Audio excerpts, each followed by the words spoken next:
what we have to when we fall in love.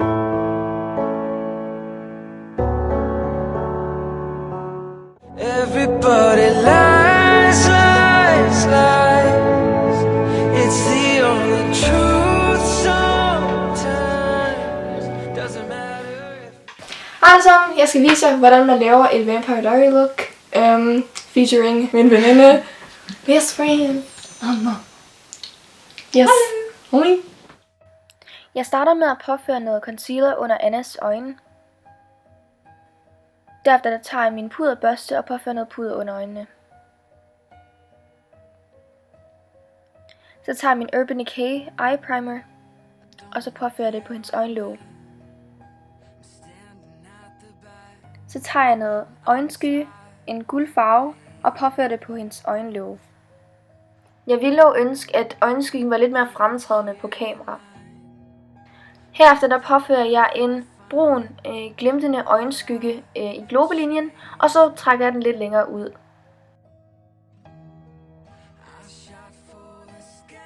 Herefter tager jeg en helt almindelig basic brun øjenskygge, og så påfører jeg den i globelinjen igen, bare lige for at skabe lidt dybde.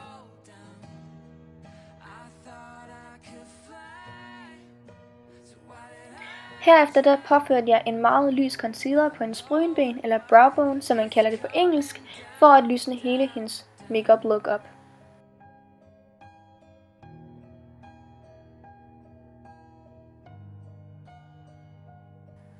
Denne gang tog jeg fat i en lys øjenskygge og tog fat i en anden blending børste, Secret, den er fra Søstrene Grene. Og guess what? Den kostede kun 6 kroner, så du tømmer ikke nogens bankkonto eller din punkt for den sags skyld. Så jeg synes bare, du skal go for it og købe den.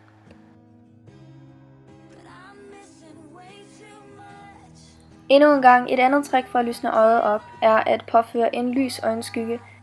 Og selvfølgelig skal det være i det inderste øjenkrog. Det jeg faktisk glemte, det var, at jeg skulle have optaget, mens jeg havde farvet øjenbrynene ind. Men det kan jeg så se, at det har jeg så ikke nået at gøre. Så det må vente til en anden video. Herefter der tog jeg fat i en øjenvippebukker, og så bukkede jeg Annas øjenvipper. Som I kan se her, så påfører jeg noget mascara på Annas øjenvipper. Til det her look, der bruger jeg 2 mascara. En fra Yves Rocher og en fra Clinique. Den I kan se her, det er fra Yves Rocher. Og den I ser her, det er fra Clinique. Jeg vil i beskrivelsen skrive alle de produkter, I har brugt, eller lignende produkter, I kan få fat på. Fordi nogle af de der øjenskygge, jeg har, det er fra eBay, og det tror jeg ikke alle gider bruge. Som I kan se på klippet, der påfører jeg en nude lip liner med en lyserød undertone på Annas læber. Herefter der påfører jeg en lipgloss, som passer nogenlunde med farven af den lip liner, jeg har brugt. Som I kan se her, der fulder den nude læbe hele looket, og man får mere fokus på øjnene. Men ønsker man et lidt mere edgy look, så kan man godt påføre en rød læbestift, som I kan se Anna hun er i gang med.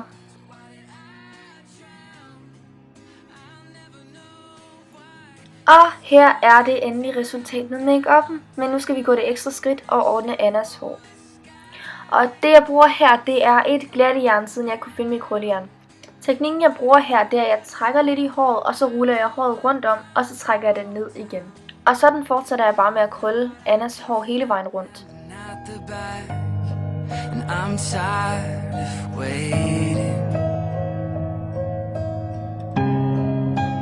Waiting here in line, hoping that I shot for the sky. Og til slut, for at skabe nogle wavy krøller, så det ikke sidder så fast ud, så begynder jeg bare lige langsomt at børste igennem hendes hår. Men fordi der ikke rigtig nogen, der gider at kigge på mig børste Annas hår igennem, så ja, går jeg bare ind og speeder det op. Men så kan I lige se her, hvordan jeg lige kører igennem hendes hår. Og nu til det endelige resultat. Her er Anna med det endelige look. Og for at slutte videoen af på en sjov måde, så får I lige nogle bloopers af mig og Anna. Okay. Fucking weirdos. Hvad vil du? Ja. Jeg har jo skåret så brød. Ej, du spiller. Sjovt. Jeg savnede på mig selv. This is like... This is here gone wrong. For me at least. Not for you. Wow. Oh, do you really mean that? Thank you.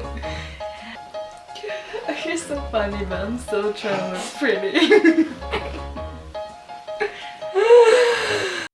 Anyways, det var alt for i dag. Jeg håber, I kunne lide videoen. Jeg håber, I nåede det. Og hvis I gerne vil have flere videoer med Anna, så skal I bare se til.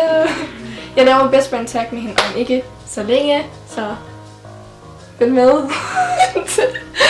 Stay tuned. Stay tuned. Wow.